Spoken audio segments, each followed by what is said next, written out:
अच्छे लोग दुखी क्यों रहते हैं और पाखंडी लोग हमेशा खुश क्यों रहते हैं, इसके दो कारण हैं। दोनों ही कारण मैं आपको आज बताऊंगा। आज हम आपको भगवान श्री कृष्ण की बड़ी ही अद्भुत कहानी सुनाने जा रहा हूं। एक नगर में बीमार स्त्री रहती थी। उसकी 3 छोटी छोटी बेटियां थीं। जवानी में ही उसका पति गुजर गया। अगर आप यह कहानी सुन रहे हैं तो पूरा सुनिए। इस कथा को आधा अधूरा छोड़कर जाने की गलती मत करिएगा, क्योंकि इस पवित्र कथा को आधा अधूरा छोड़ने से आपको पाप भी लग सकता है। इसलिए इस कथा को पूरा सुने। आप श्री कृष्ण के भक्त हैं तो अनादर ना करें। तीनों छोटी छोटी बच्चियों को पालने का भार बेचारी उस अबला बाएं पर टल गया। तीनों बच्चियों को लेकर वह विधवा जाए तो कहां जाए। कुछ काम धाम भी नहीं कर सकती थी। ऊपर से समाज की उल्टी सीधी बातें उसे कुछ नहीं करने देती थी। बेचारी लाचार उस महिला को कोई भी सहारा नहीं था। वो अपने पति को याद करके उन बच्चियों को जैसे तैसे पाल रही थी। पति के गम में बीमार पड़ गई। उसे उन बच्चियों की चिंता थी, किस तरीके से इनका पालन पोषण होगा। उन्हीं बातों को सोच सोच कर एक दिन उसकी तबीयत और ज्यादा बिगड़ गई और उनका अंतिम समय भी निकट आ गया। धर्मराज का एक दूध उस विधवा स्त्री के प्राण लेने धरती पर आया, लेकिन वहां का नजारा देखकर वह दुविधा में पड़ गए। पर उसने देखा महिला जमीन पर पड़ी हुई है और उसके आगे पीछे कोई भी नहीं। सिर्फ उसकी 3 बेटियां उसके ऊपर सिर रखकर पड़ी हुई हैं और रोए जा रही हैं। यह देखकर उसको दया आ गई और वह बच्चियां अपनी मां को रो रो कर जगा रही थी। फिर दूत ने सोचा कि इनका पिता तो पहले ही मर चुका है। अगर मैं इसी स्त्री के प्राण लेकर गया तो ये बच्चियां किसके सहारे रहेगी, कौन इनका पालन पोषण करेगा। ये सोचकर वह देवदूत उस स्त्री के प्राण लिए बिना ही लौट गया। धर्मराज कहते हैं, तुम तो उस स्त्री के प्राण लेने गए थे, फिर खाली हाथ कैसे आए। तब देवदूत कहता है, हे स्वामी, मेरी गलतियों को क्षमा करना। मैं चाहकर भी उस स्त्री के प्राण नहीं ला पाया। अगर मेरी जगह आप होते तो शायद आप भी खाली हाथ ही लौट कर आते। मैं उस महिला की बच्चियों का दुख नहीं देख पाया। वो रो रही थी, अपनी मां को जगा रही थी। उन्हें वहां देखने वाला और भी कोई नहीं था। यदि मैं उस महिला को लेकर आता तो उन बच्चियों को कौन देखता, उनका पालन पोषण कौन करता है। पृथ्वी लोक के मनुष्य तो इतने स्वार्थी हो गए हैं कि बिना ही मतलब के कोई किसी का सहारा भी नहीं करता। यदि कोई मदद करता भी है तो बदले में उम्मीद करता है या फिर उसे अपने एहसान के नीचे जीवन भर दबाकर रखना चाहता है। देवदूत कहता है कि स्वामी, उस महिला को थोड़ा और समय दिया जाए ताकि वो अपनी बच्चियों को पाल पोस कर बड़ा कर सके। देवदूत की बात सुनकर धर्मराज डांटते हुए कहा, ईश्वर की बनाई गई सृष्टि में ना कोई एक क्षण घटा सकता है। उसकी मर्जी के बिना ना उसे जीवन दे सकते हैं और ना समय पहले मार सकते हैं। ईश्वर जो करता है सबके साथ अच्छा ही करता है। तुम कौन होते हो, विधाता के नियम को बदलने वाले। तुमने उस महिला को न लाकर ईश्वर के नियमों का उल्लंघन किया है। तुमने बहुत बड़ा अपराध कर दिया है, इसीलिए इसका परिणाम तुम्हें भोगना ही पड़ेगा। जिस पृथ्वी के मनुष्य से तुम्हारी ममता है, उस पृथ्वी पर मनुष्य बनकर अपना पाप भोगो। देवदूत कहता है कि हे स्वामी, धरती लोक से मेरा उद्धार कब होगा और कैसे होगा। धर्मराज कहता है, धरती लोक पर जाकर तुम अपनी मूर्खता पर 3 बार खिलखिलाकर हंस लोगे, उस समय ही तुम्हारा उद्धार हो जाएगा। इतना कहकर धर्मराज ने उस देवदूत को धरती पर धकेल दिया और धरती पर मनुष्य शरीर में आ चुका था। उसके शरीर पर वस्त्र नहीं थे। धरती लोक का एक नियम भी है, जो मनुष्य जन्म लेता है उस समय वह नग्न ही रहता है। देवदूत ने जन्म तो नहीं लिया और वह निर्वस्त्र ही एक सड़क के किनारे पड़ा रहा। ठंड से ठिठुर रहा था। वहां से एक मोची गुजर रहा था। वह मोची अपने बच्चों को ठंड से बचाने के लिए कपड़े लेने जा रहा था। रास्ते में ठंड से ठिठुरते एक नग्न व्यक्ति को देखकर उस मोची को दया आ गया। उसने अपने बच्चों को तो कपड़े नहीं लिए, लेकिन इस देवदूत को कपड़े और कंबल जरूर खरीद लिए और कपड़े लाकर उस देवदूत को दे दिए। देवदूत कहने लगा, भाई, आपने मुझे कपड़े देकर मुझ पर बहुत बड़ा उपकार किया है, लेकिन कपड़े देकर आपने मुझे ठंड से तो बचा लिया, लेकिन मेरे पास ना कोई घर है और ना कोई परिवार है और ना ही कोई भोजन का साधन है।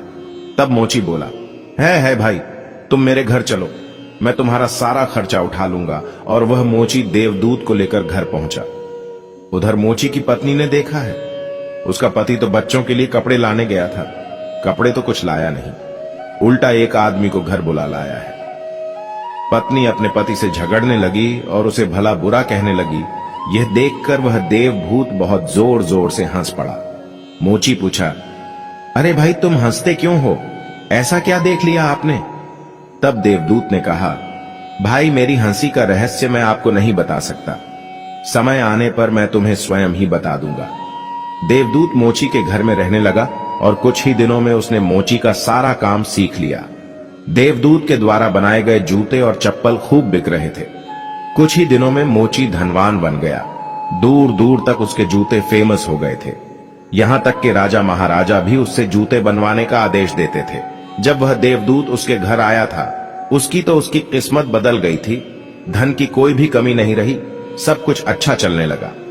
एक दिन की बात है, राजा का एक सैनिक चमड़ा लेकर उस मोची के पास आया और बोला, देखो हमारे महाराज इसी चांद के बने जूते पहनना चाहते हैं।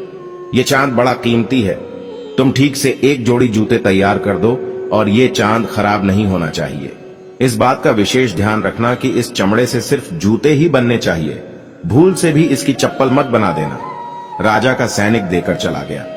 उधर मोची ने भी देवदूत को समझाया कि देखो राजा वाली बात है, इसमें कोई गलती मत करना, चमड़ा भी बहुत कम है, इसलिए चमड़ा खराब नहीं होना चाहिए। जूते की वह कहकर गया है तो जूते ही बनवाना, गलती से यदि चप्पल बना तो जटिल से भी जटिल सजा देगा। मोची के इतना समझाने के बाद भी देवदूत ने चमड़े की चप्पल ही बनाई।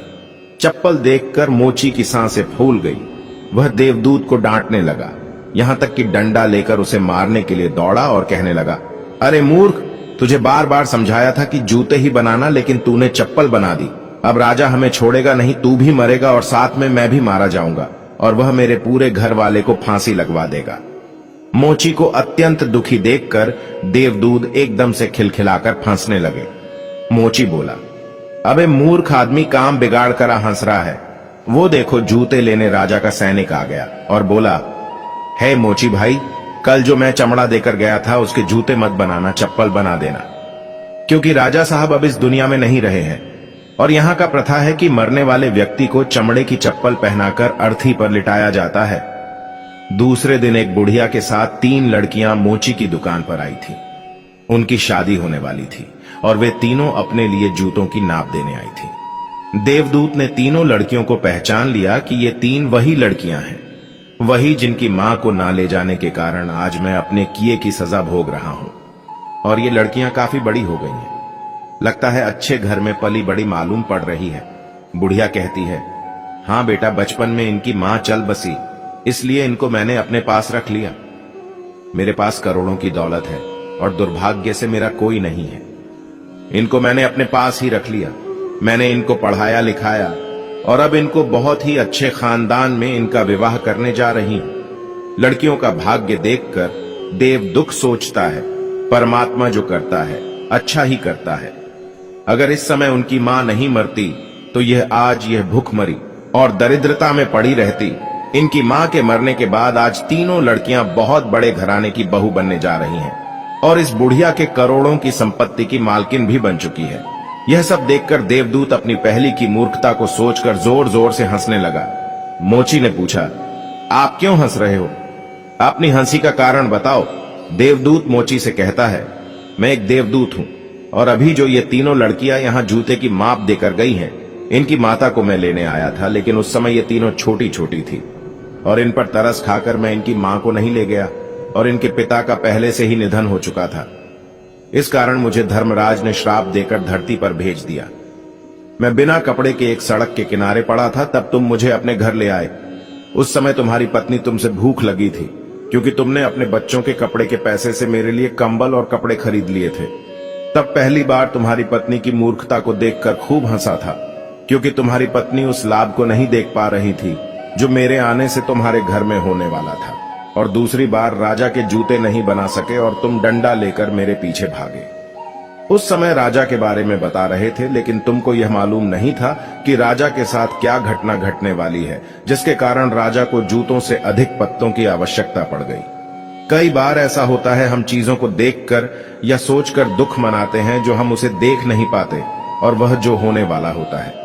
कई बार परमात्मा हमारी अच्छाई या भलाई के लिए हमारे साथ बुरा करता है, पर हमें उसे देखकर भगवान को कोसते हैं। हम उस अच्छे के लिए नहीं देख पाते जो हमारे साथ भविष्य में होने वाला है। कई बार हमारे साथ वर्तमान में अच्छा होता है तो हम बहुत खुश होते हैं, लेकिन हम यह नहीं देख पाते कि भविष्य में क्या होने वाला है। हमारे साथ दो तरह की घटना होती है, अच्छी और बुरी, लेकिन हमें हमेशा यह सोचना चाहिए ये भगवान जो करेगा वो अच्छा ही करेगा। ये सोचकर हमें आगे बढ़ना चाहिए। अच्छे लोग दुखी इसलिए रहते हैं क्योंकि अच्छे लोगों के साथ बाद में अच्छा हो सके, और दूसरा कारण यह है कि अच्छे लोग हमेशा ईश्वर के साथ जुड़े रहते हैं, और इनको ईश्वर से जुड़ा रहना भी जरूरी है कि उन पर दुख आते रहना चाहिए। अंत में देवदूत मोची को सब कुछ समझाकर वापस धर्मराज के पास चला गया। इस वीडियो को बोलते समय कोई त्रुटि हो तो मैं क्षमा चाहता हूं। उम्मीद है कि आपको यह वीडियो अच्छा लगा होगा। अगर आप श्री कृष्ण के सच्चे भक्त हैं तो वीडियो को लाइक जरूर करें, क्योंकि लाइक करने से आपको पुण्य प्राप्त होगा। और जो लोग भगवान पर विश्वास करते वो कमेंट में जय श्री कृष्ण जरूर लिख दीजिए। धन्यवाद।